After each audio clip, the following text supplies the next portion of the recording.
Wherever you go, whatever you do, throw a little at it. Omax, Vest and Briefs.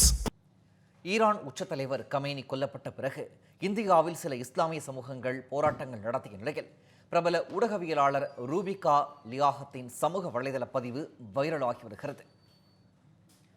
இது தொடர்பாக X தளத்தில் பதிவிட்டுள்ள ரூபிகா லியாகத், உலக நாடுகளில் போர் காரணமாக இஸ்லாமியர்கள் துன்பத்தில் உள்ள சூழலில் இந்திய இஸ்லாமியர்கள் அமைதியுடன் வாழ்க்கையை நடத்துவதாகவும், இந்தியாவில் மசூதிகள் திறந்திருப்பதால் அவர்களால் எளிதில் தொழுகை செய்ய முடிவதாகவும் குறிப்பிட்டுள்ளார்.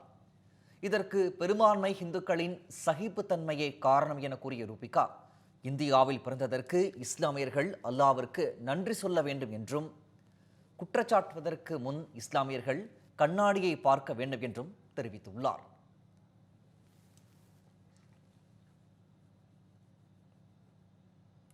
இது போன்ற சுவாரஸ்யமான புது தகவல்களை தெரிஞ்சுக்க தமிழ் ஜனம் சேனலை உடனே சப்ஸ்கிரைப் பண்ணிக்கோங்க.